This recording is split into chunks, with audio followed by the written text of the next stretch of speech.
pledge allegiance to the flag of the United States of America and to the republic for which it stands, one nation, under God, indivisible, with liberty and justice for all. Almighty Father, please provide wisdom to this city council as we go about doing the work for the people of this great city. Second, for all our individuals who are actually wearing uniforms protecting this great country, ask you to keep them out of harm's way. In thy name, amen. Amen. Thank you, Vice Mayor. As I look on the dais, we're all here for this meeting, so we'll begin. We have two communications items tonight. The first is an update on the 2013 Recreation Division highlights and an upcoming year program of opportunities. David Side, Recreation Supervisor, to present. Good evening. Thank you, Mayor and Council. I appreciate the opportunity tonight to share with you some highlights from the 2013 recreation programming that was just completed. We had a busy year, and we look forward to an even busier 2014.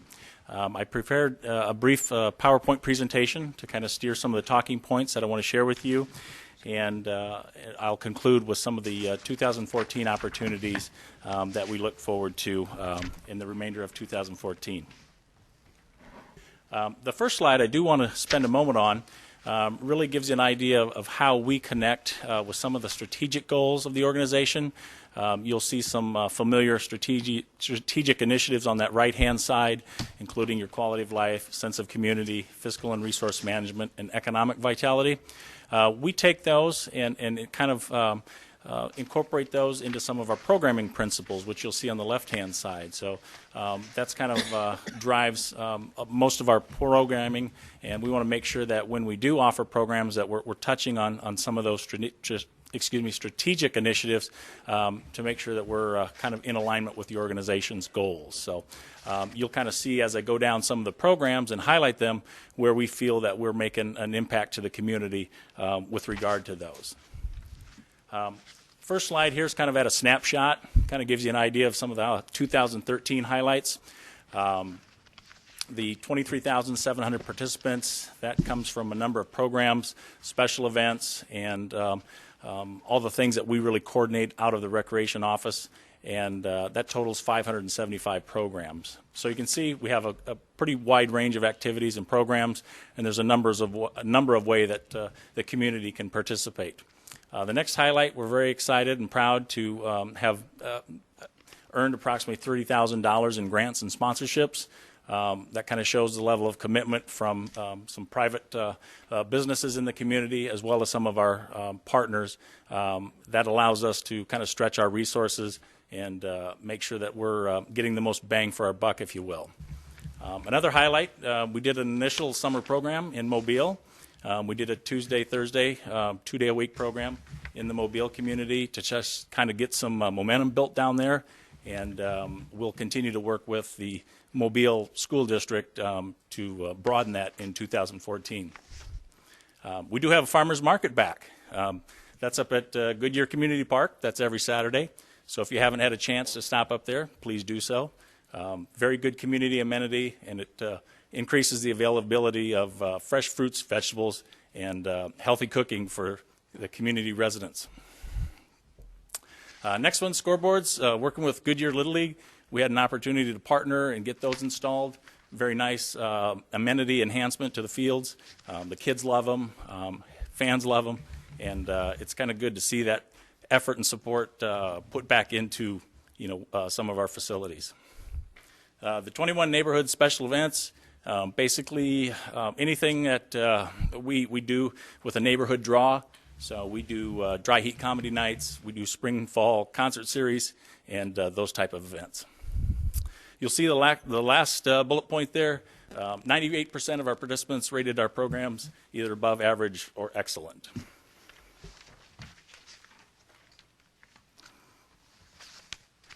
Okay, we'll start off with Little League. Basically, we partner with Goodyear Little League, which is a 501c3 nonprofit organization to promote youth baseball, softball in the Goodyear community. You can see we had over 600 registered participants, 50 teams, over 300 volunteers, and so forth.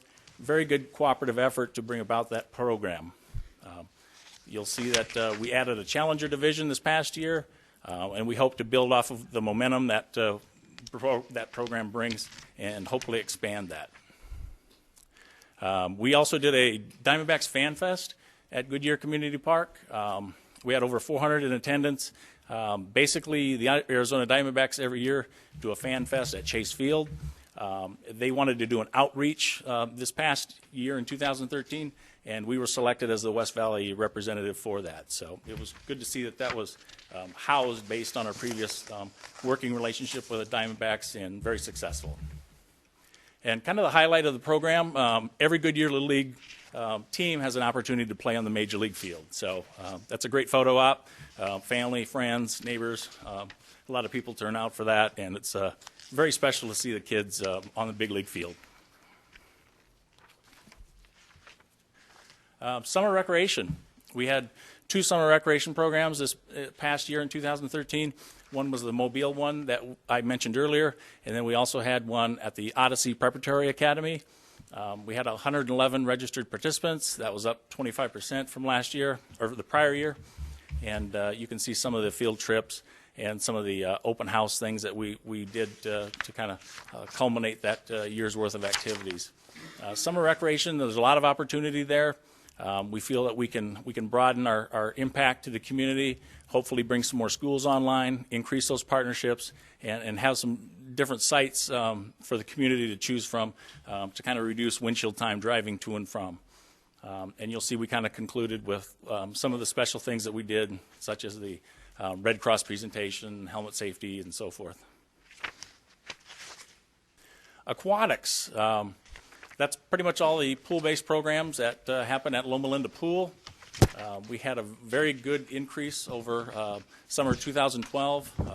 We had over 581 registered participants. We enrolled in the swim team was an increase as well.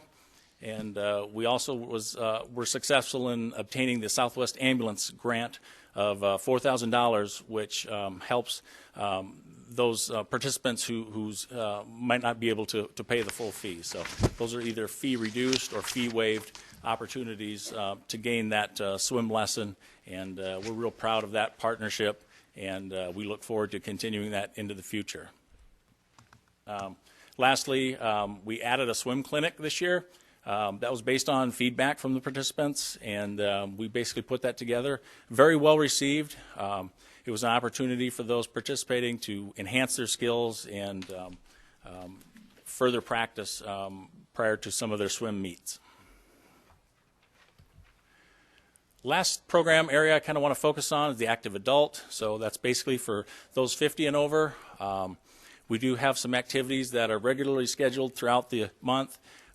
Most of those are held at the recreation office and are kind of limited to the size of our conference room. We're very excited about the new library coming online, which will expand the opportunity to increase the level of participation. Currently, we have to cap it, and it's difficult to turn people away when they're interested in a successful program. Although it won't be a cure-all, at least we'll be able to expand in the library, and hopefully as amenities come online, we can continue to nurture that program and see it grow. Those are the in-house programming. In addition, we do an active adult travel program. You can see over 730 participants took part in over 18 trips.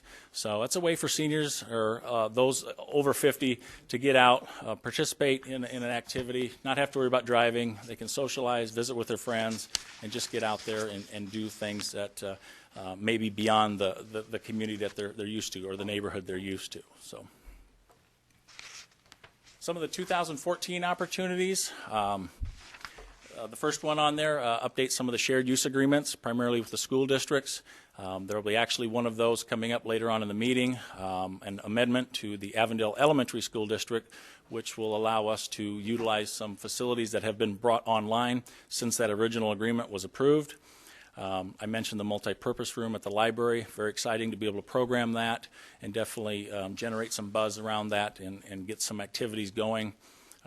Previously mentioned the summer recreation site expansion, so we're hopeful to do that. Strengthen our internship program. Just today, we had an intern start from Arizona State University, so it's good to see the students, once they've done their academic portion, come out and do their field work and share and learn from us, and we learn from them. And it's a great way to stretch our resources as well as they're coming to us, ready to dive into the profession, if you will. Maximize sponsorship opportunities is the next one. I think as the economy continues to recover, we can seek out some of those private businesses and other community members on supporting some of our efforts and building those relationships and getting them back into supporting some of our efforts. So I see that having an opportunity to grow. The next one, increase our social media. We've dusted off our Facebook page, and we're trying to make sure that we're well connected with the community, with today's busy parents, wanting up-to-date information, wanting to be able to register online. This past registration season of Little League, we actually kicked off online registration for the first time, and it's gone very well. And that was in direct response from feedback we got from the parents and those that registered. So I think that kind of demonstrates how, they spoke, we listened, and it's went real well. And that kind of feeds into the next one, implement some technology advancements. Just make sure that we're getting our message out there through eBlast, the website, and so forth. Broaden collaborative efforts. We can't do it alone. We're always looking for partners out there. So whether it be private business, faith-based organizations, the school districts, we're always looking to establish relationships and strengthen those relationships and just make sure that we can cooperatively serve the community as effectively as possible. Second to the last bullet, maximize wellness collaborations. We want to make sure that our programs promote healthy lifestyles. We have rebranded some of our activities in the in-focus to designate Let's Move, so we're kind of increasing the profile of that partnership with the Let's Move initiative, and just making sure that people are aware of us as being a resource to participate in healthy family activities. And then the last bullet is we're underway with our master plan, and we'll seek to implement some of those master plan directives as we receive those. So in a nutshell, that kind of tells you where we went in 2013, where we're looking to go in 2014. And that concludes my presentation, and I'd be more than happy to entertain any questions or comments at this time. Thank you, David. Questions? Sherry? Councilman Loretano? I want to thank you for everything you've done, and I think as a city our size, we have a lot of really great programs, and I really like the fact about you were talking about expanding some of the summer programs to other sites. As a working mom, and looking at the lack of summer programs in the West Valley overall, are we looking to expand some of the times too? Because some of the programs are really short, and you can't really utilize them because you're at work, so you can't come get the child, halfway through. Mayor, Councilmember Loretano, absolutely. We have a very solid staff at this point. We brought on a staff member who's very versed in summer programming, summer recreation-specific programming, and I think you'll see an energized and new product out there for this upcoming summer. We definitely feel for those that need to drop off a little bit earlier or pick up a little bit later, and we'll try to make the program as appealing as possible, so absolutely. And the second follow-up is when are you going to have that out to the public? Because I know today I already got stuff for different programs. They're already starting to get people to sign up. So I was just wondering when we're going to start seeing some of that. Right.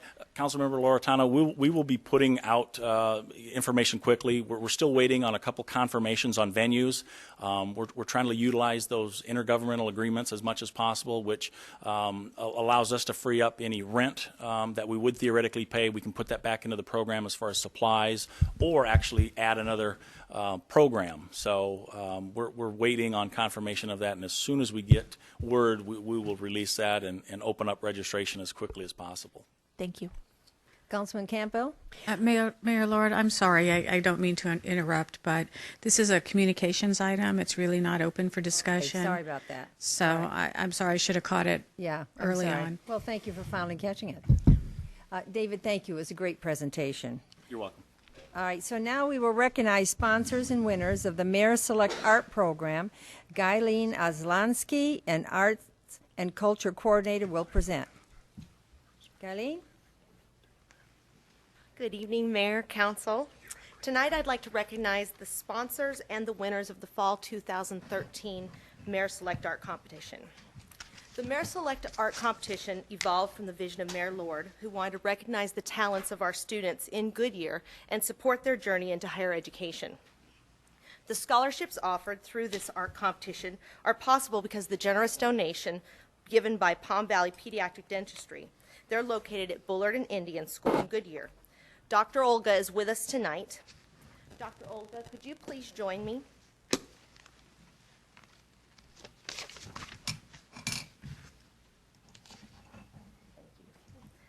I'm going to begin by recognizing the honorable mentions this evening, and I ask the students to please come up as I announce your name.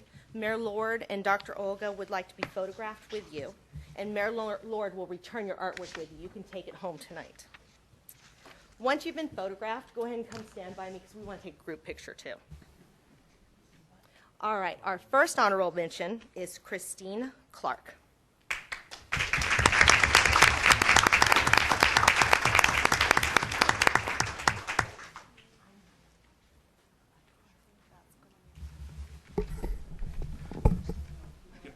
Mayor, that's me back here. Can we see the art and the artist? We've been seeing the art since it's been up in our office, but we have no idea who it goes to. So before you guys take your pictures, if you could turn around and just show it to us so we can see who belongs to who.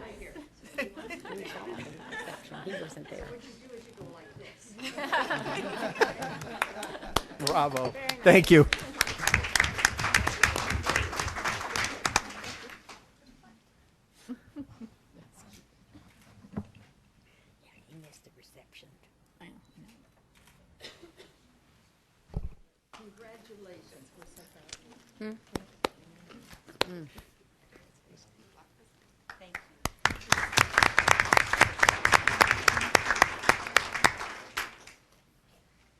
Next, I'd like to recognize Guadalupe Diaz. I don't believe Guadalupe is here with us this evening, but he was an honorable mention winner.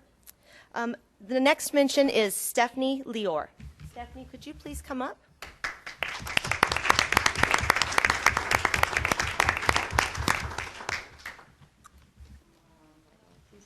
I don't see Stephanie tonight.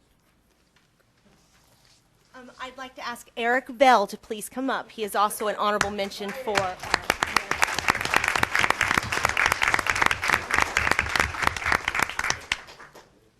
It was very good.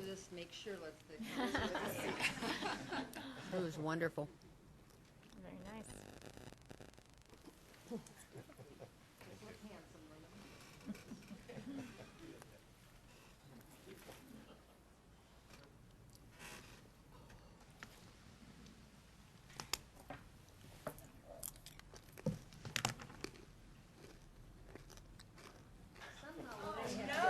What happened?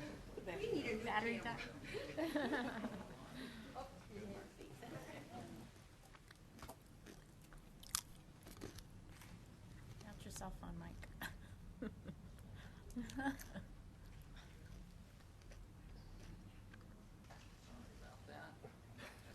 It's okay, you never know until it dies. I'm just going to take a moment here and enjoy Eric's artwork. It's not like a phone that tells you 10% or whatever. When your battery dies, it just dies.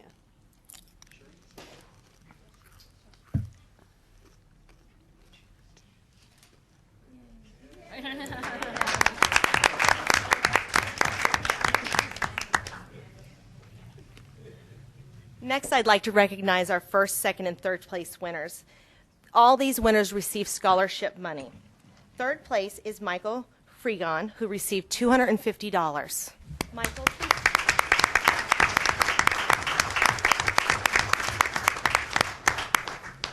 We're going to make sure we put the right way. See? You looked, didn't you? No, come on, right up here. Right here? Right in the middle of us, the two of us. Doctor is responsible for getting some free prize.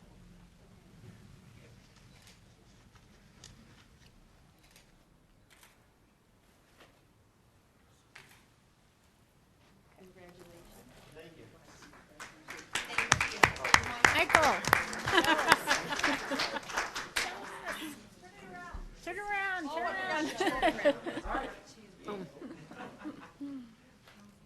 No, yeah. Very nice. Very nice. No, you're fine. Our second place winner wasn't able to be with us tonight because she is not only a talented artist, but she is an amazing basketball player, I am told, and she is playing basketball right now. But our second place winner was Callie Canito, and she received $500 for her second place entry. I mean, that's beautiful. And this was her painting that she completed. I think that's a good idea. Okay.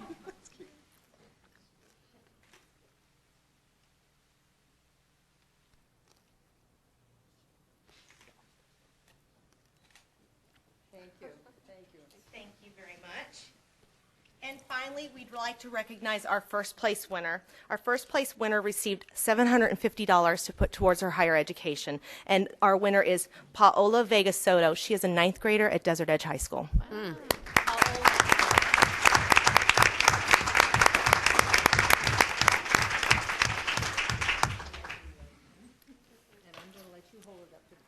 The mosaic. It was. Oh, how cute. Very nice. Nice.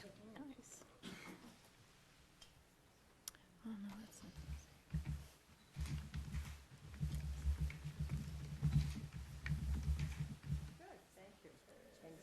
Yes. Yes. Yeah. Can we get everyone together to do a group picture?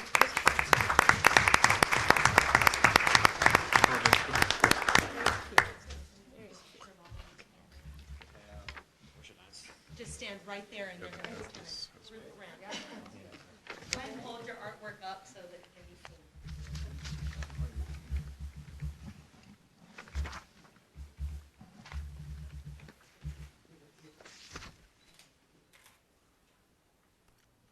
That should go in focus.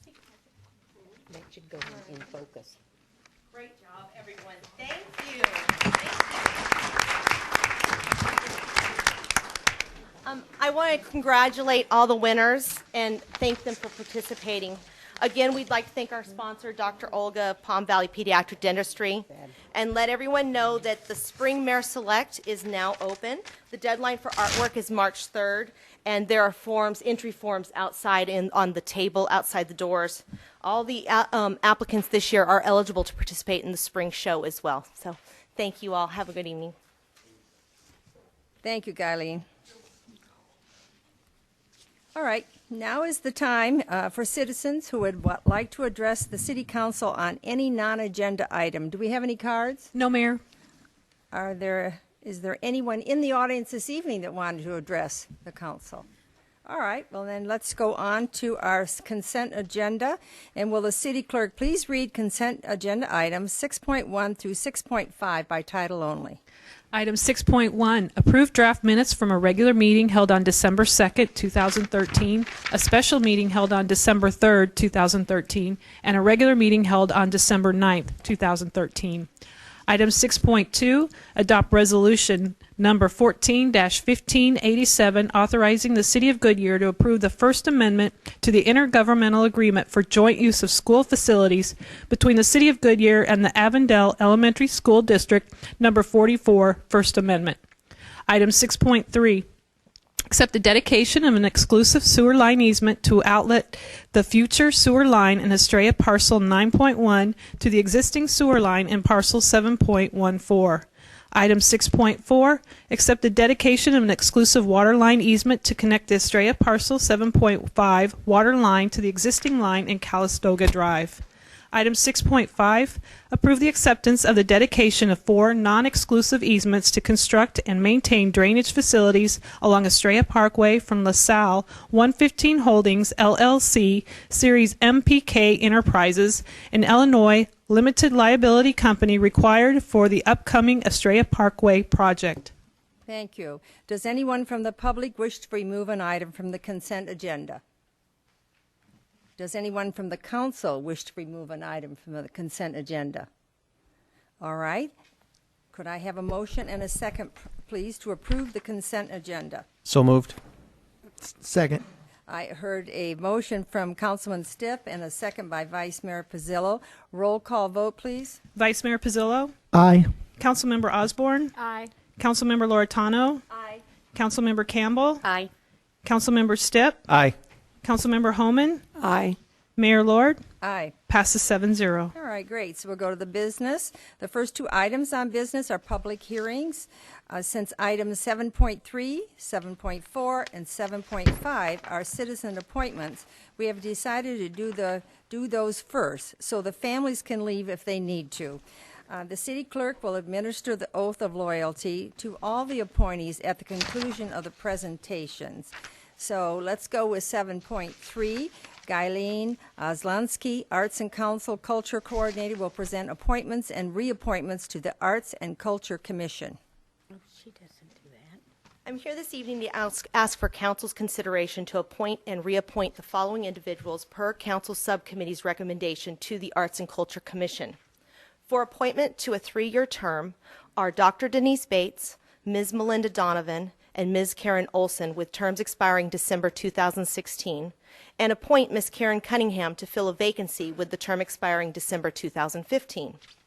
For reappointment, we are asking for council to consider Mr. Brian Driscoll, Ms. Catherine Miller, and Ms. Jessica Rosenberg to serve their second 3-year term to expire in December of 2016. We also are asking to appoint Mrs. Bernadette Mills, Director of the West Valley Arts Council and Goodyear resident, as ex officio per city ordinance. This concludes my presentation. Thank you. Thank you very much. Are there any speaker cards? No, Mayor. Is there anyone in the audience who would like to speak? All right, if not, could I have a motion to appoint Denise Bates, Karen Olson, Melinda Donovan to the Arts and Culture Commission for 3-year term expiring December 31st, 2016. They are replacing Norma Cunningham, Linda Strauss Lewis, and Winnie Gring. Appoint Karen Cunningham to the Arts and Culture Commission to replace Gailene Ozlonski with a term expiring December 31st, 2015. Do I have a motion? So moved. Second. I heard a motion by Councilman Loretano and a second by Vice Mayor Pizzillo. Open for council discussion. No discussion. All in favor say aye. Aye. Opposed? The ayes have it. All right, let's go. Can I have a motion and second now to reappoint Jessica Rosenberg, Brian Driscoll, Kathleen Miller to the Arts and Culture Commission for a 3-year term expiring December 31st, 2016. Could I have a motion, please? So moved. Second. I heard a motion from Councilman Stiff and a second from Councilman Loretano. Open for council discussion. No discussion. All in favor say aye. Aye. Aye. Opposed? The ayes have it.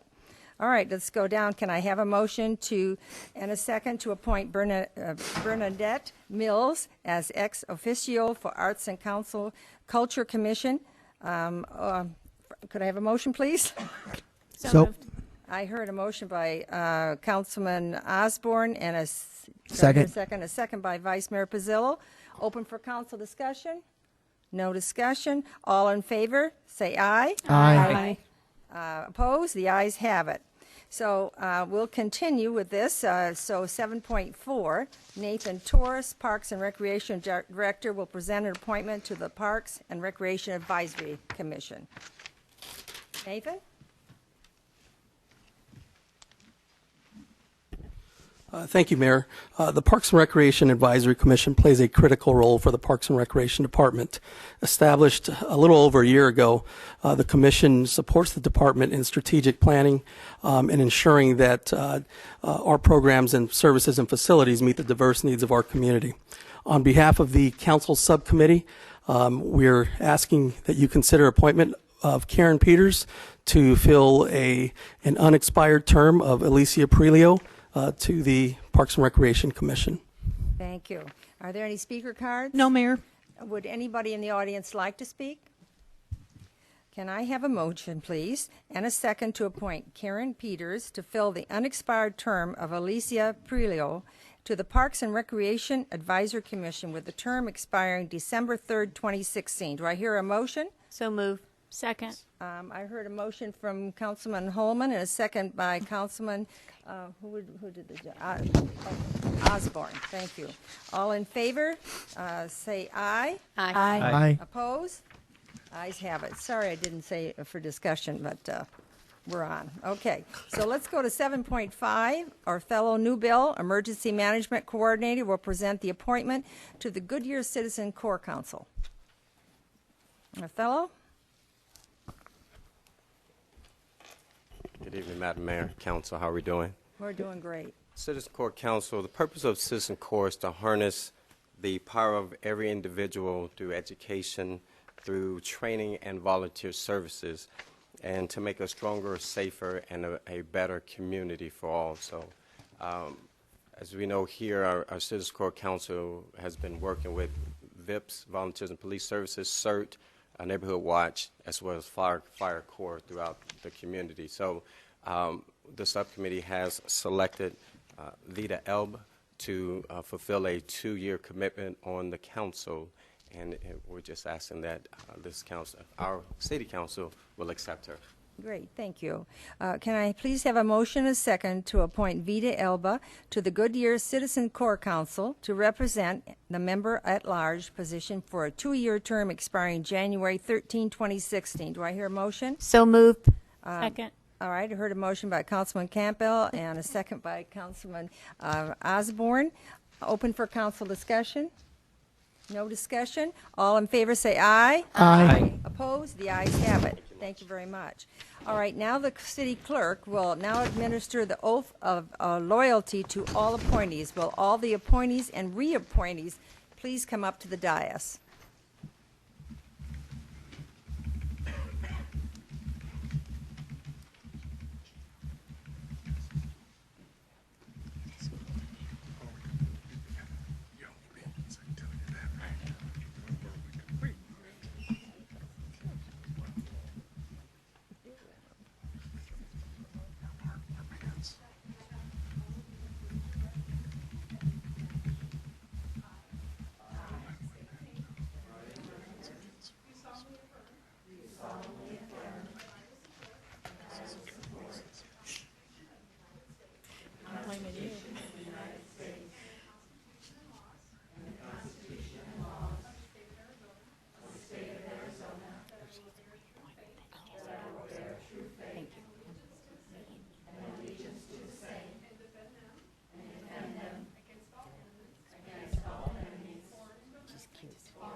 Question to the lawyer.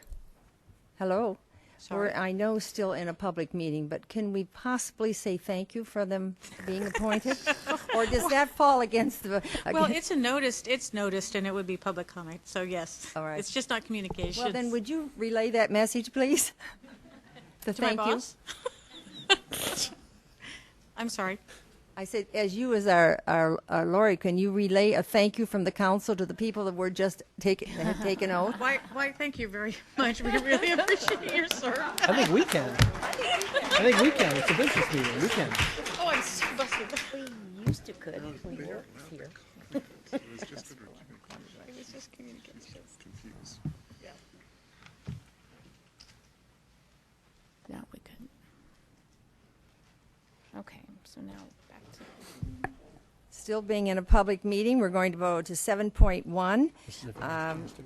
We will now move on to hearing the first public hearing to consider the submittal of a community development block grant application to the Maricopa County Human Services Department for the purpose of implementing the projects outlined in the Consolidated Plan for 2012-2015. Open to public hearing. Katie Wilkin. Oh, Katie. Change. Whoa. Good evening, Mayor and Council. That's as good as it gets. Oh, Joe. I have the privilege of presenting on Katie's behalf tonight. She's busy working with the General Plan Committee across the way. Truly. So I'm Okay. standing in for her, and I'll try to do as good a job as Katie would have done if she was here. Just curtsy. As the mayor introduced, this is about the Community Development Block Grant Program application for the upcoming funding cycle. And as you will recall, the funds can be used for any one of the pursuing the national objectives, which include benefiting low and moderate income persons, preventing or eliminating slum or blight, or meeting an urgent need. We've been successful in the past of obtaining funding for the projects that are listed on the slide above.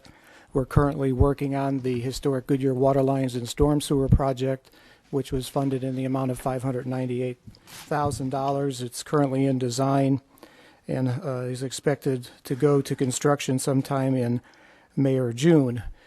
Katie will be reviewing the project with the Historic Goodyear Committee later at their regular meeting this week.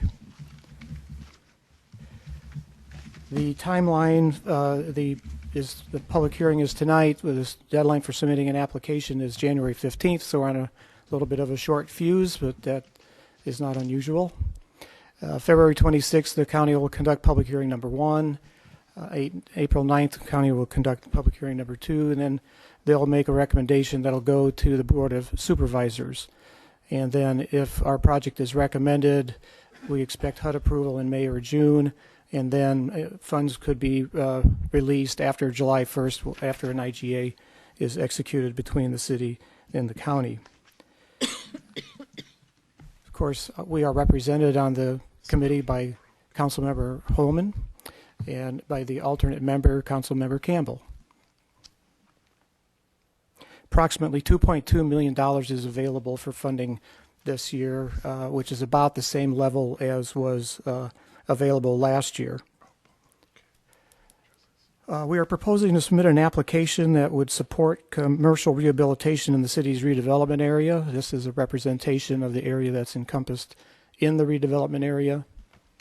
In the past, we did some commercial rehab projects using a combination of city funds and the funds provided by the applicants. We did the Gloria King building, which received $7,500 in grant funds out of a total budget of $19,000. The Amerimex building, which received $18,000 in grant funds out of a total budget of $46,000. And Thompson's Funeral Chapel received $25,000 in grant funds with a $200,000 budget. The city is hoping to target vacant commercial centers such as the Southwest Center at the northwest corner of Litchfield and Yuma, or the former Fry's Center at the northwest corner of Litchfield and Van Buren. The fiscal impact for this is we're requesting from the county $500,000 in grant funds. We would expect that would allow rehabilitation of 10 to 15 buildings or 1 to 2 strip centers. We are estimating that in-kind match would be provided by the city in the form of staff resources to design and administer the program, which would be worth about $20,000. The property owners would be expected to contribute 25 to 50% in matching funds, and we have established $150,000 as the minimum grant fund amount that we would accept. In other words, below that amount, it's not worth pursuing the program. The program would function as a 1% interest loan with interest payments due annually and a balloon payment due upon sale of the property, so that's kind of the requirement of how the funds would be used. So with that concludes the presentation, and we are asking the council, upon consideration of any testimony in the public hearing, to adopt Resolution 14-1593, which would allow us to submit the grant application for the project that I just described. Thank you. Are there any speaker cards? No, Mayor. Would anyone from the audience like to speak? All right, with that, I'm going to close the public hearing. Will the city clerk please read Resolution 14-1593 by title only?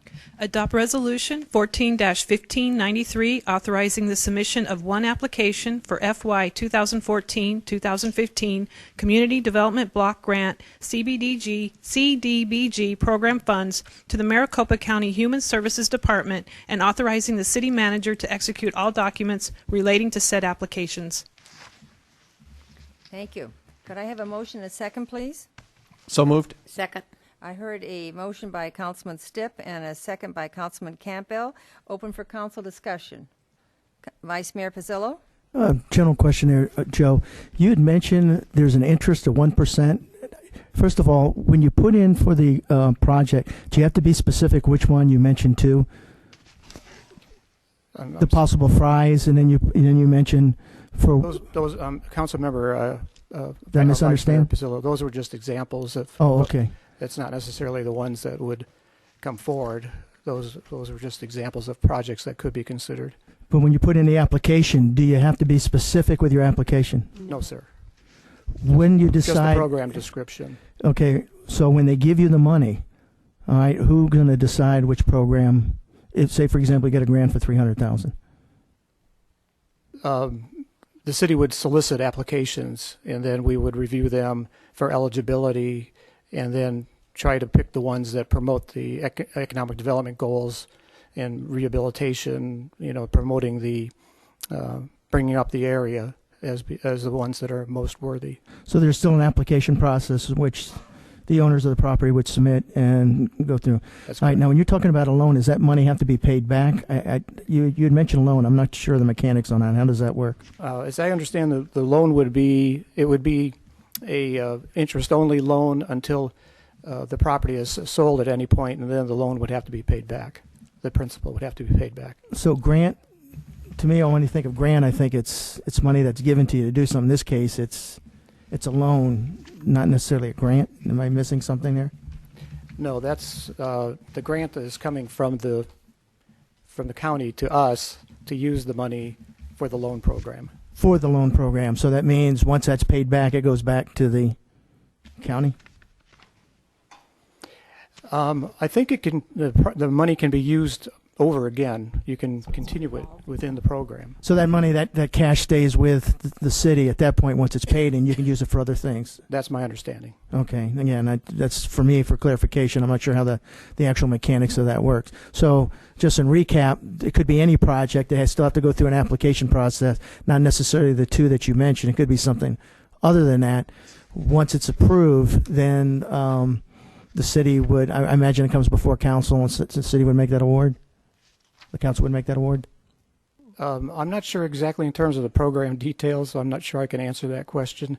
The only limitation, though, is that the project would have to be located within the redevelopment area. Okay. So the redevelopment area, would you know what that particular block is specifically? Yeah, Maybe Sherry knows coming up. there's a map. Okay. Thank you. So, Mayor, council members, I think what we didn't say in the staff report was that the program details have not been written at this stage. We were going to fashion it very similar to how the facade program was designed in the past, which requires a match, and in this case, we're proposing 25 to 50% match, and it is a loan program, and so when the money is repaid, it can be used for the duration of the grant period for other types of loans. Okay. Thank you for clarifying that for me. Appreciate it. Councilman Stiff, did you have a question? This is very similar to the part of the CDBG that they do housing with. Is that correct? Where for us, it's a grant. We give it to the property owner. As they repay it, we put it back into that fund, and then we're able to reissue that later. Is that precisely? It's similar. It's the same funding source, so it has very much the same rules. Perfect. I mean, I realize it's not exactly the same, but The main difference was the housing rehabilitation program was a forgivable loan. If they stayed in the residence for a period of, I think it was 10 years, actually the loan was written off. It's if they sold the home within that 10-year period, then they had to pay us back for the prorated balance. Yeah, and then we could use that money for additional rehab. Okay, that I do remember. Yeah, I had forgotten that, but thank you. So the only other comment that I have at this point is I'm very glad to see we're going after something besides sidewalks and sewer pipes. So anything that we can do to help spur some redevelopment in this area is greatly appreciated. So thanks not only to our staff, but also to Sherilyn for continuing to carry the torch that Wally lit for us last year, or the last couple of years. Thanks. Councilman Campbell? Well, I'm very happy to see this come forward. We were trying to bring this forward last year, but we weren't far enough along to present it to council. One of the wonderful aspects of this is that it gives the city, if you are lucky enough to get the grant, it gives the city a tool by which they can help the owners of the property do a facelift, so to speak.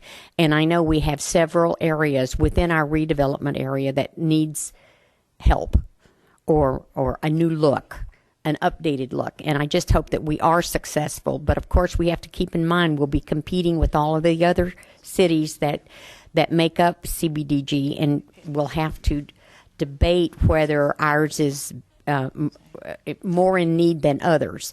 Where I think we have an advantage is that this is for economic development. And over the past couple of years, the federal government has impressed upon the cities that it's important to help your economic development, and especially your areas with blight. So I'm hoping that that gives us an edge, since we have not applied for something as big as this for specifically to redo a shopping center. And I hope we're very successful. We'll keep our fingers crossed.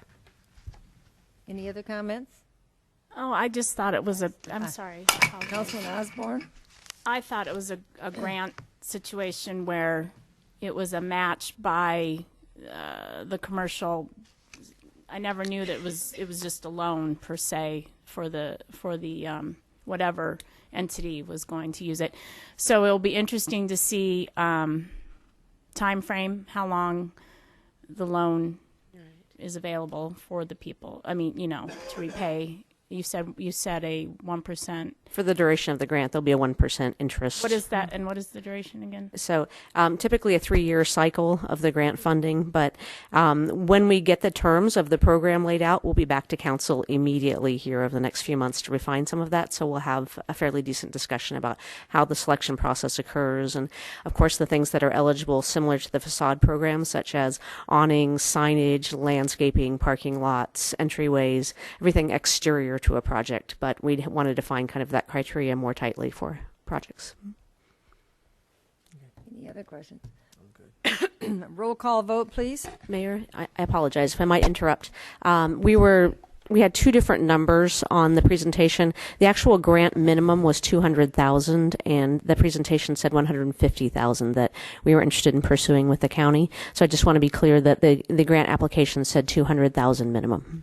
Oh, okay, but the resolution you read did not say that. The numbers were not in it, so we're all right.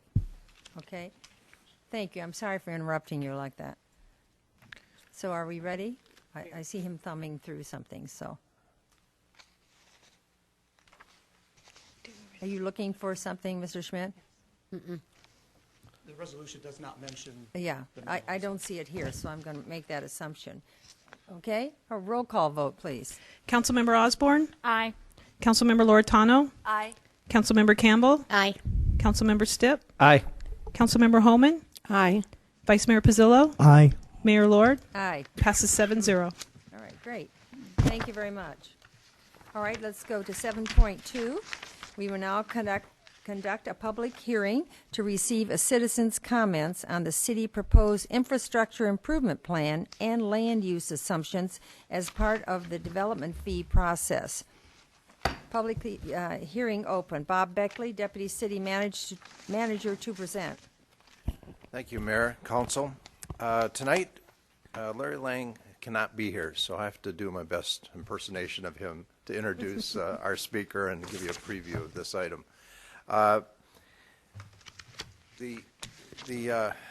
Tonight's public hearing is an opportunity to receive any public comments on the land assumptions and the infrastructure improvement plan of the draft impact fee report. Dwayne Guthrie from Tischler Bice will give a brief overview of the report and the projects included therein, and then the council will have an opportunity to listen to public comments. The public hearing will be closed. Tonight's public hearing does not require any discussion or direction by the council or any official action.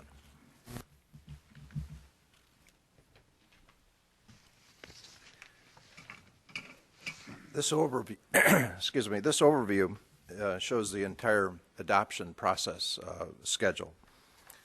The council will have a chance following tonight's meeting to review any public comments and also the staff recommendations, which there are many, from a policy perspective at the work session on January 27th. The plan that's the basis of the public hearing today has been distributed on October 28th, so the public has had ample time to review, ask us many questions, as well as send questions into the city. Another public hearing will be held on February 24th to again receive public comments, this time on the fee portion of the report. Finally, on May 12th, the council will vote to adopt the impact fee report and its recommendations and fees, and they will become effective on July 26th, 2014. Unless there's any other further questions, I'd like to turn it over to Dwayne to continue the presentation.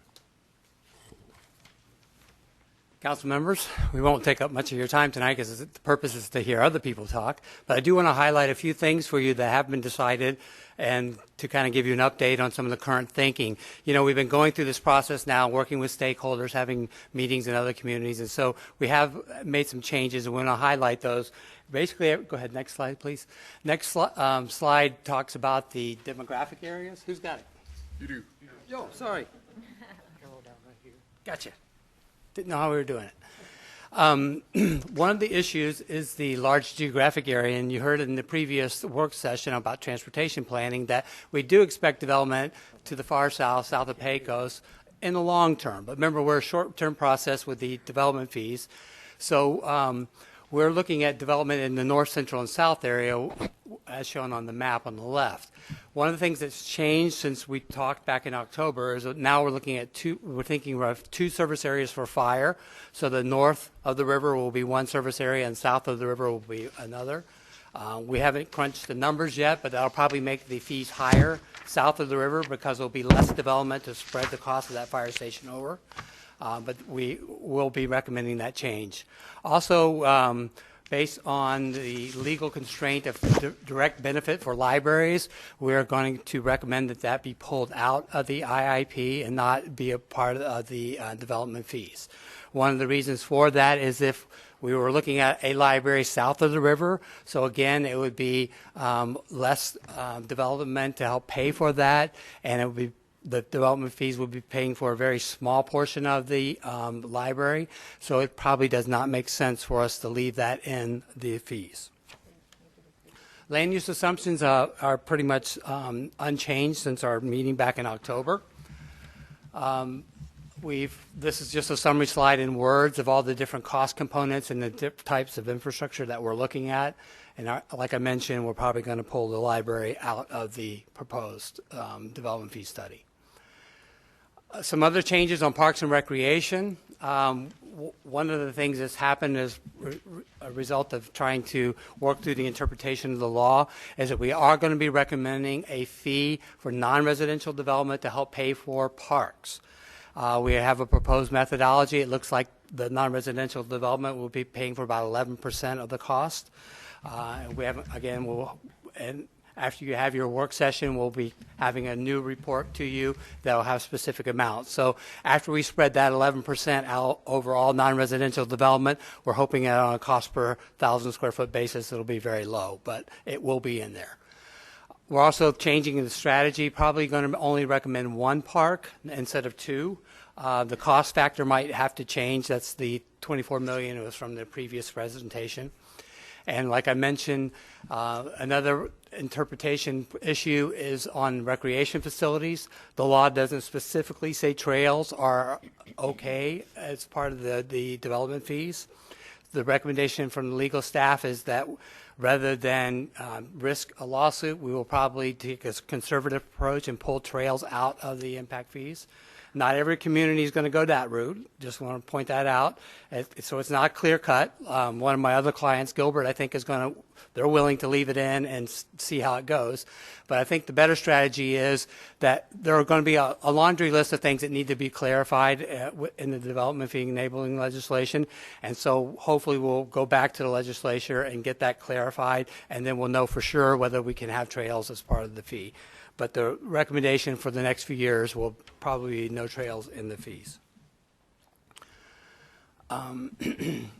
As you saw in your work session earlier this evening, HDR and staff have been working extensively to revise the IIP for streets. And so this is the old map and the old list of projects, and these are being updated, and you will be seeing new versions of these when I come back. Water and sewer, we're also having a little bit of refinements, not nearly as extensive as what's happening with streets. But we have separate IIPs in the different service areas. So we have north, central, and south service areas and different IIPs and specific projects in each one of those. And then the final thing that we want to touch on tonight and bring up as a topic for you to be thinking about is that basically what's happening now with the infrastructure improvement plan is the new state law is asking us to be much more specific and come up with a very clear funding plan to make sure that we can actually build all the things that are in the plan. Well, one of the issues that we have here in your community is that we have a lot of special deals out there where different specific developments have been given credits to the tune of about $30 million of credit. So basically it means that we're looking at a revenue shortfall of about $30 million because when people show up to the building permit counter, they're basically saying, I don't have to pay this or that fee or the full amount of those fees. And so we have to figure out a way to make the impact fee accounts whole. So one of the things that we're recommending doing is to take some of our extraordinary or higher construction sales tax that you have here in Goodyear and pledge some of that revenue to cover those credits.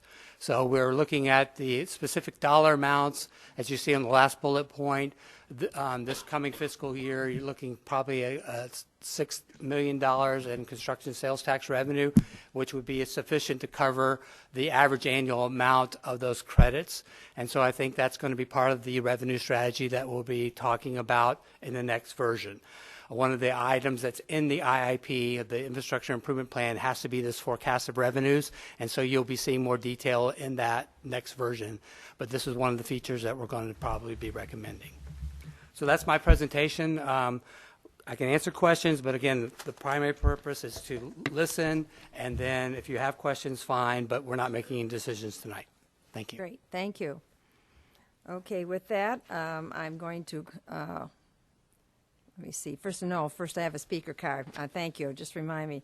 We have one speaker tonight. Mr. Hilby, it's nice to see you again. I feel like maybe development is starting again when I see the two of you in the room.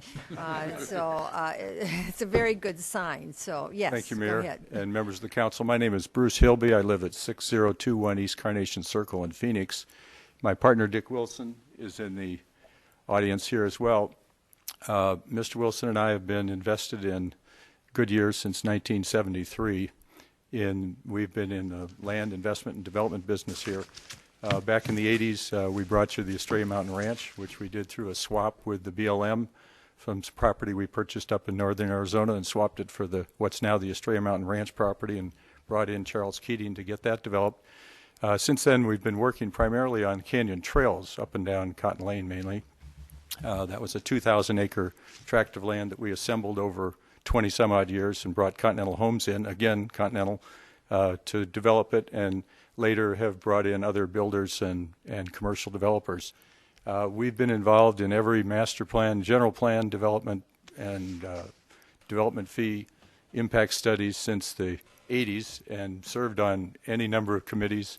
The process that you're going through right now on the development of impact fees, I have to say, with Dwayne and his firm, has been the most transparent and the most beneficial from our point of view. They've opened themselves up completely to what they're trying to accomplish, and you're trying to do a historic thing, which is to transition into this new legislative format.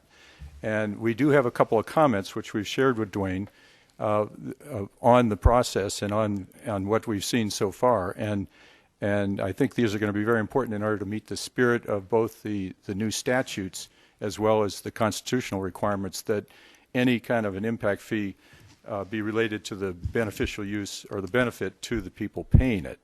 And right now, at least in the central part of Goodyear, between the river and the freeway, you've got projects, for example, streets that you saw on the map before and sewer lines out to the west. If you were an owner like Mr. Wilson is of the Airport Commerce Center south of the airport, you wouldn't be getting any benefit from that. And yet you'd be paying development impact fees based on based on the cost of those projects out west. So on the one hand, you're paying development impact fees to help somebody develop something out west of Citrus. On the other hand, there's no projects that are creditable in and around the Airport Commerce Center. So you're paying for your own development, the very kinds of development and the streets and the sewer lines and the water lines that you're also helping somebody else that you're getting no benefit. So I think the solution for that is to be more granular, to break the central area up into 2 or 3 different areas so that you have the development fee for the, let's say, the central area be related to projects that are in that area so that people are obviously getting the benefit of them. Then that's number one, is to break the service areas up into smaller areas. And this is a subject that came up in a number of the meetings that you guys have had with us. And the second one is on sewer lines, for example, it's fine for everybody to pay for a capacity building to increase the size of the plant and the capacity. It's fine to pay, everybody should pay for resources for water. But Mr. I think Hilby, I hate doing this to you. But I've said I have to close the commentary now. Okay. I was just going to suggest that you just pay for the oversizing of lines rather than the lines themselves. Thank you very much. I appreciate that.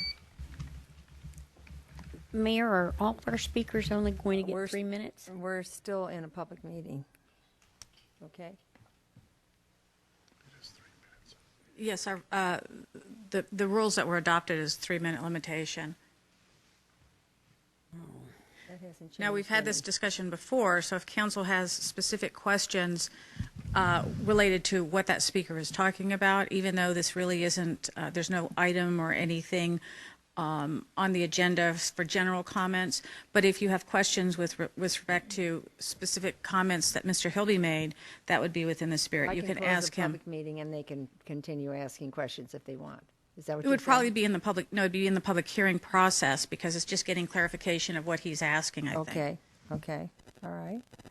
Well, first of all, let me find out if there's anybody else in the audience that would like to speak. Okay. If not, you're saying before I close it, they can speak. If they have specific questions about what Mr. Hilby said, they needed clarification from his comments. Councilman Campbell, do you have a clarification you'd like? No, thank you. Councilman It's the Stitt? first time we've had them come to us, and I was just hoping we would be able to hear all of their concerns. And I truthfully forgot that they only got 3 minutes, and I just thought it would be beneficial if they had other comments. Well, you could ask the question as, what was the other section you were talking yes, about? Mr. Hilby, could I do that, please? Mr. Would Hilby, you mind please come forward. telling me a little more? You got my interest. Okay. So I guess continue from that last The first one I was finished with, which was to break it up into smaller 3, sections. Yes, okay. The other is, those of us in Canyon Trails, we have to build a sewer line on the east side of Cotton Lane from Canyon Trails Boulevard up to Garfield, which is just south of I-10. That's what we have left in our way of infrastructure. That's not on the list to be getting credits for.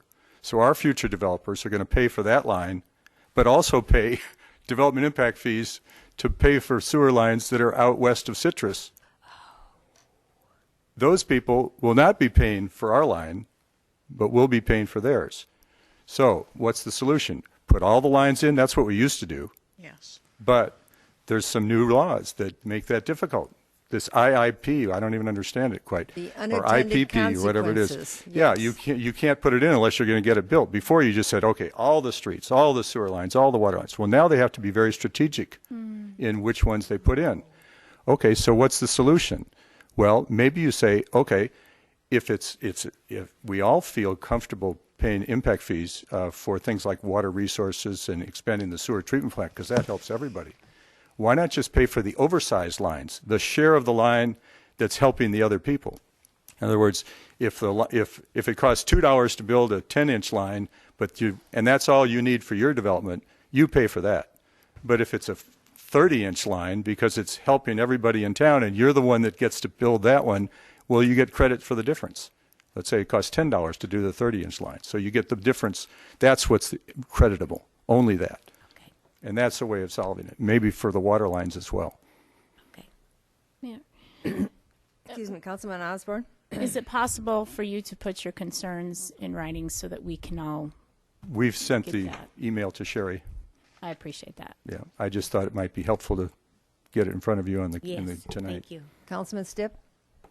I appreciate your comments and suggestions. That's for sure. That was another unintended consequence that I don't know that we discussed as we moved forward.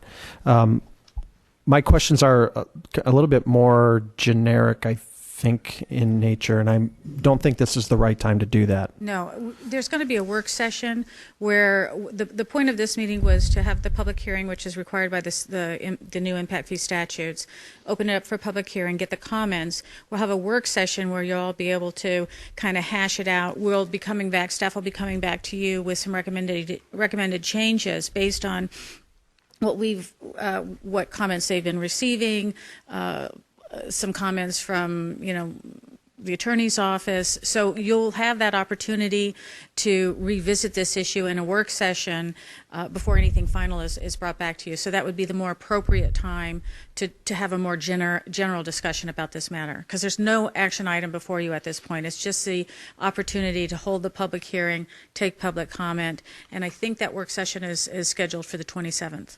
Okay. I'll be happy to stay afterwards if But you is want it- to talk about it.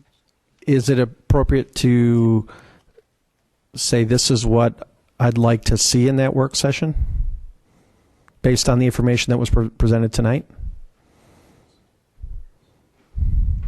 Yeah, well, No, I've got something on this last slide, as a matter of fact, that's to make sure that we cover.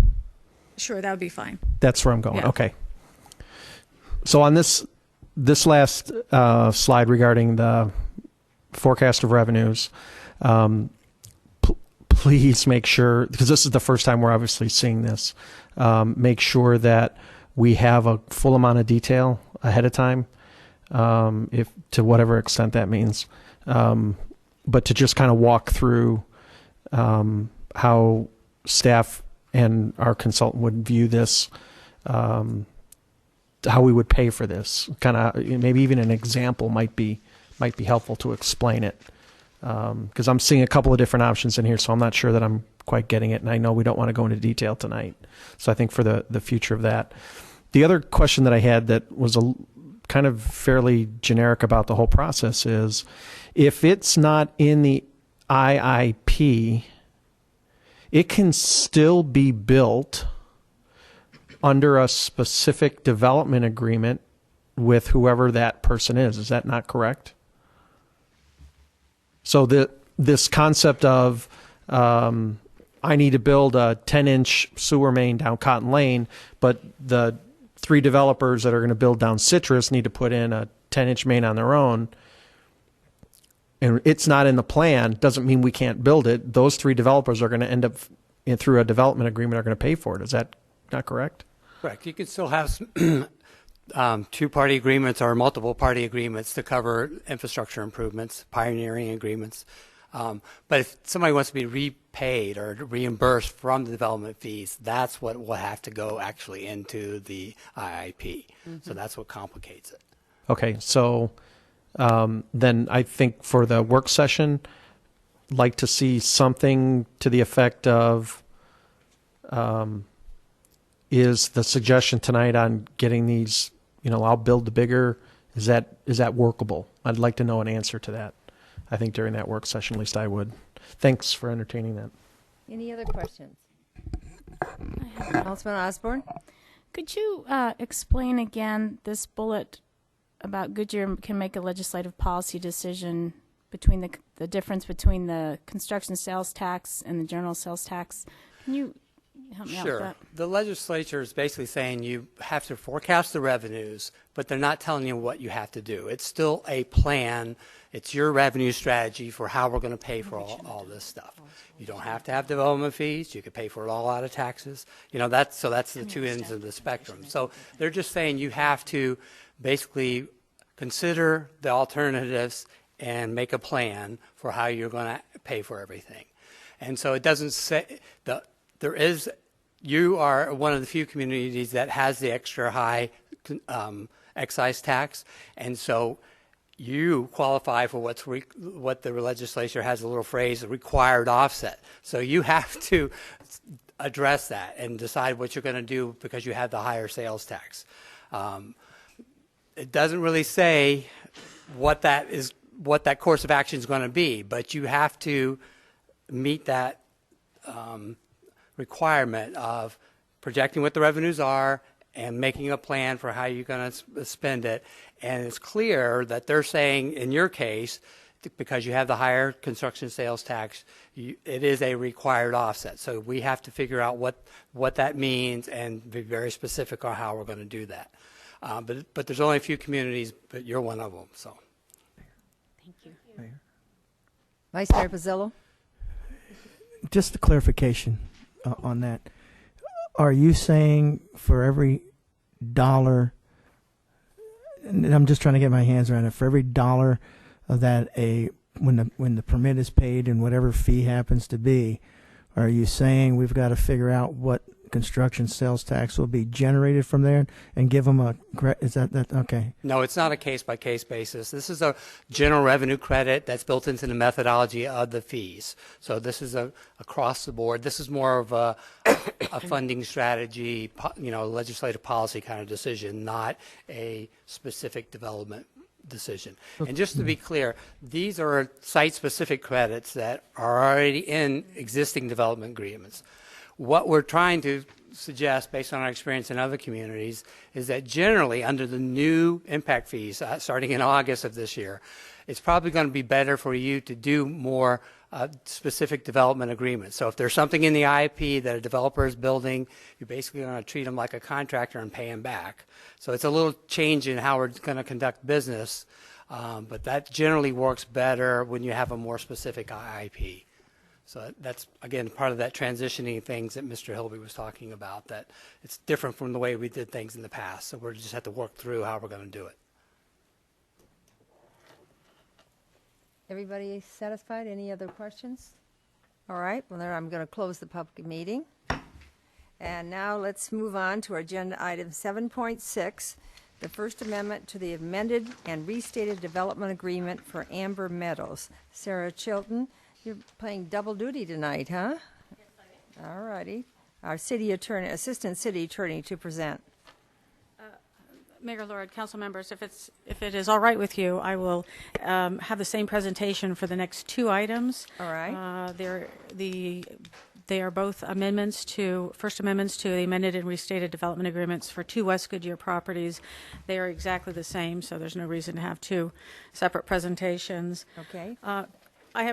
I've already brought one of these amendments, a similar amendment, to you a few weeks ago. It was for a First Amendment to the amended and restated development agreement for Pradera. Mm-hmm. I think, as you'll recall, we have cost recovery mechanisms built in to expedite the recovery of the costs of incurring regional lines out in the West Goodyear area. And one of the requirements for the cost recovery is that you pay that payment, your cost recovery obligation, which is based on the proportion of benefit your property receives. So if you have a $10 million line and your property receives 20% benefit from that line, you pay $2 million in cost recovery. That payment is usually paid at the time of recordation of the final plat or at the time of hookup, depending on when the line is constructed. So this created somewhat of a disincentive, because if you become obligated for putting that line in by recording your final plat, somebody else will say, well, I'm going to wait till they record, let them have that obligation, and then I will wait till the line is constructed and then pay before I hook in. So the property owners came up with a fix. It doesn't fix everything perfectly, but it accelerates the timing of their respective cost recovery obligations. Instead of waiting until the line is totally completed, they will pay it at the time the line is under construction based on estimates. So say they record a final plat and the line begins to, so there's no cost recovery obligation at the time they record it because the line hasn't been constructed. But somebody is either constructing it at that time or right after, the day after they record the final plat, they start construction. So what they'll do is they'll pay that at that time. They'll pay it at the time of recordation if the line is under construction based on the estimated cost of the line, and there'll be some adjustments at the end for actual costs. Or if the line is commenced, if the construction of the line is commenced after the plat is recorded, we show them evidence that there's a construction contract in place for the completion of the line and that there's security to assure its completion, and they'll pay their pro rata portion. So the person who's actually constructing the line can use that money to pay for part of the cost of that line at that time. And that's what these two amendments do. Very good. Okay, thank you. Are there any speaker cards? No, Mayor. Would anybody in the audience like to speak? I doubt that right now. So will the city clerk please read Resolution 13-1588 by title only, please? Adopt Resolution 13-1588 approving, authorizing, and directing the execution of the First Amendment to the amended and restated development agreement for Amber Meadows, providing authorization and direction to take actions and execute documents necessary to carry out intent of resolution and First Amendment, and providing for an effective date. Thank you. Could I have a motion and a second, please? So move. Second. I heard a motion by Councilman Campbell and a second by Councilman Stipp. Open for council discussion. Vice Mayor Pizzillo? I want to make sure I understand this correctly. If somebody starts building first, they're going to put in these oversized lines. Right. The line starts to get built, they got estimates, and they're kind of moving forward. Now, the other property owners that are going to benefit from this now have to ante up because an estimate has happened. Is that? And it's under construction, And yes. it's under So when they come in and they record their plat, if it's already under construction, they will pay their proportionate share. So that property owner can use that to fund the portion of the cost of that line. Where does that money go? Does it go into an escrow that the city's holding? I mean, you've got the owner, you got somebody building it who's contracted with X to build it. So the money somehow has got to get back to that individual to help pay that contractor. I'm Yes. trying to think out, is that how that's going to work? We haven't worked out the deal. We haven't really worked out how that would happen. I'm envisioning that we would just release a proportional benefit based on the actual contract price at that time, because we already have a contract in place. We already have financial assurances to secure it. So there's no reason for us to sit on that money and pay it out over time. I mean, the whole point was to kind of get that money in the developer's hands who's actually constructing that line. And that's what I'm trying to think of, the mechanics. They're constructing the line, so you've got several property owners around there that's a benefit. They're going to have to cut a check. Do they cut it to the developer? Do they cut it as an intermediary that's going to... They would cut it to us, and then we would release it to the developer. But we Okay. wouldn't hold it until the line was constructed, because that would defeat the whole purpose of this. Okay, now as far as the liability is concerned, we still do the inspecting and whatever of that line, so that's not an issue. Who's going to be maintaining or watching that for? Is that Sherry's department that's going to ensure when that money comes in, that check gets cut, or is finance in the loop on this? It just seems, I realize you got to do it to work it out. It just seems like a lot of extra work for city staff, but I don't see where you have any options since we cut in these deals to start with. I don't know. We haven't done the particulars in terms of, who's going to do it. It makes the most sense, I think, for, I really envision it to be a combination of development services and finance, because development services are going to know when the permits, or engineering is going to know when the permits are pulled for these infrastructure lines. So at that time, we'll have to, collect that money, and I guess it would be development services because they can, I guess, control that process. Maybe engineering because they're infrastructure projects. Do we get any cost recovery for our cost of our staff to Yes, manage the this agreements process? basically allow us to take a percentage of the money of each cost recovery payment that's received. What is that amount? I think it's 1.5%. Okay. All right, thank you. Any other questions? Okay, so roll call vote, please. Councilmember Loretano. Aye. Councilmember Campbell. Aye. Councilmember Stipp. Aye. Councilmember Homan. Aye. Vice Mayor Pizzillo. No, aye. Councilmember Osborne. Aye. Mayor Lord. Aye. Passes 7-0. All right, what we're going to do is, since the presentation has already been made by Sarah Chilton, that we're going to vote on the First Amendment to amend and restate the development agreement for the La Jolla Vista. Are there any speaker cards? No, Mayor. All right. Would anybody from the audience like to speak? Well, if not, will the city clerk please read Resolution 13-1589 by title only? Mayor, I need a motion and a second. Oh, I'm sorry. I just skipped that. So Really? moved. All right. Do I hear a motion? I heard a motion from Councilman Second. Loretana. A second by whom? Vice Mayor Pizzillo. Yes. Open for council discussion. No discussion. Oh, you still have to read this, so go. A little backwards, but that's all right. Adopt Resolution Got the lawyer up the podium. 13-1589, approving, authorizing, and directing the execution of the First Amendment to the amended and restated development agreement for La Jolla Vista, providing authorization and direction to take actions and execute documents necessary to carry out intent of resolution and First Amendment, and providing for an effective date. All right, you heard the motion and the, So moved. all right. Second. And second, all right. So Councilman Loretano had the motion, and the second was Vice Mayor Pizzillo for the second time. Open for council discussion. All right, roll call vote, please. Councilmember Campbell. Aye.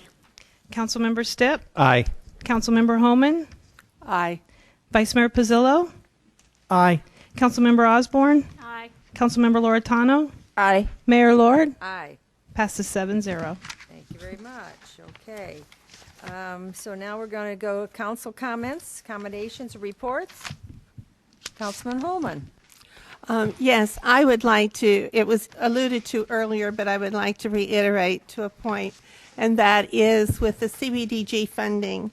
Wally really did light the fire, as you stated, and she was an amazing person to advocate for us. I hope I can do a similar job. And Wally is my backup. So thank you for being watching over my shoulder. But I did want to say, and Katie is the staff person assigned to the project, and I know she's not here this evening, but I would like it to go on record that she is a professional. And she works very hard for us, and I've been very, very impressed with her efforts and appreciate what she has done to bring me up to speed. So I wanted to comment on that.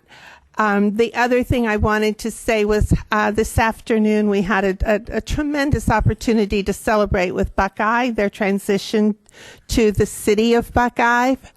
And I was very pleased to see the regional joy that was there to celebrate with them. Most of the constituents here on the dais, as well as Brian, but I think that we can be very proud that the Southwest Valley is recognized as a real player now, and people do take the time to do that. So I wanted to make that comment. And then a joyful thing I'm hoping that you will share, and that is we have a Goodyear resident who has opened on Western Avenue a gallery, an art gallery. It's called the Catitude Gallery. It is on Western Avenue, but it is in Avondale. Oh, yes. But I don't think that changes the asset it is to the Southwest Valley and to our whole region.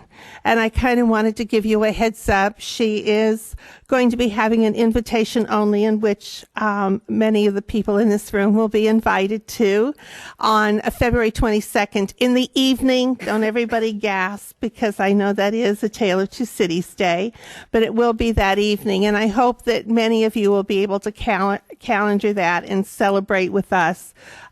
She's done a delightful job, and it's truly for the artist. It is a 501c3, There maximum 15 artists displaying in there, each of whom will be working 2 days a week on their projects, so you can go in and see what they're doing. It's a little bit of twist on an art gallery. So again, I just really hope that you will celebrate with us and encourage her. What building is it being held in? Do you know? Is it the old City Hall or? No. It's not that big. It is. I wish you hadn't asked that question because it is just west of where Keepsake Trophy is on Western Avenue. In the same. Good. Yeah, it's like 4 doors down. All right, great. Thank you. Thank you for that information. Next. Bill, Stip. I think in keeping with what I'm going to try to make as a regular tradition, we are losing a regular presenter that has been before us this week. Darren, and I never, Farrar is leaving the city at the end of the week. And I know he's not here tonight, but I know his bosses and bosses are all here. And just wanted to extend my appreciation for Darren and all of his service. And certainly be missed, but frequent face in front of us, and a shout out and wish him well as he changes careers. Yeah. And moves on to a different field with his degree. So please extend my appreciation to Darren for all of his hard work and everything that he's done for us. Thank you for mentioning that, Bill. Any other? Well, I just wanted the council. Oh, yeah. Councilman Osborne.